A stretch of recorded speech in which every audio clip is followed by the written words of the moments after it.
Hey everybody, how are you? It's Peter again for MLB Trade Rumors and Discussions. Today is Sunday, March 29, 2020. Gonna keep this going through alphabetically order, going through every single team until baseball starts or something happens, guys. I know it's just a brief talking about teams, but I promised you guys at the beginning of the year I'll make a video every day. I didn't know all this was gonna happen, so we're up to the Baltimore Orioles. No, it's not the most popular team to talk about, but it wasn't too long ago that team had Manny Machado, Scope, and Chris Davis doing well. That team was tough. I remember Tillman pitching very well, and the Orioles were a very tough team to beat. Those were the times, and I'm sorry, I forgot to put Adam Jones also. Those were the times. I remember the Delman Young hit. Those were the times that Baltimore fans, I could say, were very excited. It was very wonderful for them to challenge the Red Sox and the Yankees in the division. Those days are over now, right? Baltimore is clearly one of the worst teams in baseball, unfortunately. However, they have a really solid ace in Mr. Means, okay? Means is a beast. This guy last year, I mean, if you watched him, he pitched so well. He's a tough left-hander, and when people make contact against him, it's not good contact. Okay, he shut down Red Sox teams. I've seen him shut down the Yankees. I've watched him shut down really solid teams. Okay, that is their ace. That is their guy that they're gonna have to build around. Don't sleep on a couple other guys that the Orioles have. The Orioles can hit. First of all, they made a great move with Hansa Alberto. That is one of my favorite players to watch play baseball. This guy is an all-star up and coming, okay? He will bat 300. He easily is going to get you a bunch of doubles. This guy is a hitter. He's a pure hitter. You have to watch out for him. They have another guy in the outfield who's probably one day going to hit 35 home runs, and that's Santander. Santander is another one. If you watched him last year, excuse me, I'm sorry. More allergies. If you watched him last year, this guy can honestly bat with the best of them. He has power. So looking at a couple of guys like that, right? And you got Nunez as a DH, who another one who was just raking last year.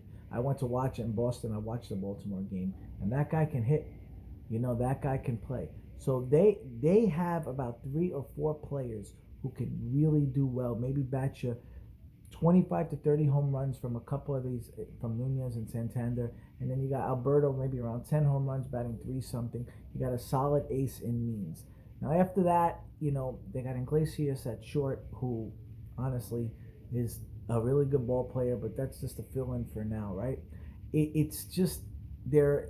A guy in Austin Hayes also, who is another solid player. You don't know how he's going to do yet. He's been in the majors for a very short time, but he did well in the minors. So they got guys who can play, and I like their move. I like the catcher that they had who was on Washington before, and that's Severino.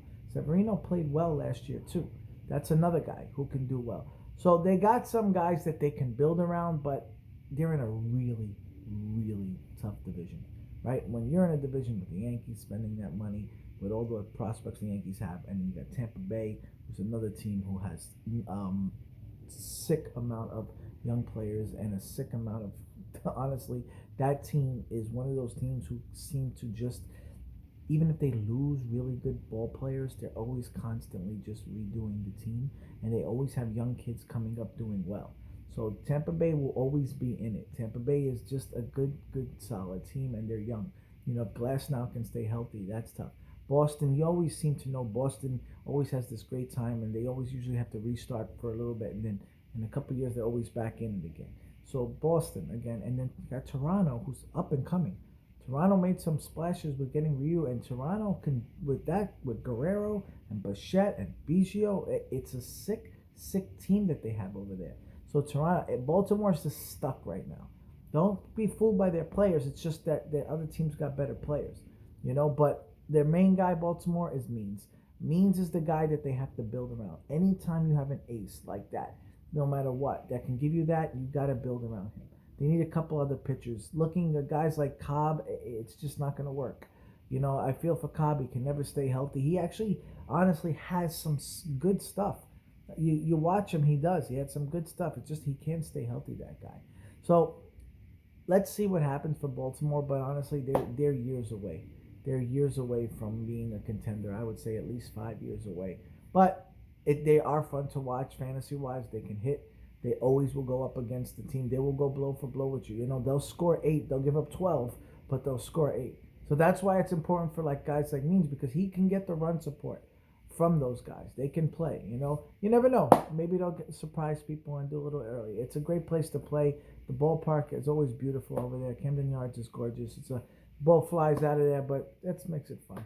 Anyway, guys, I'll talk to you tomorrow.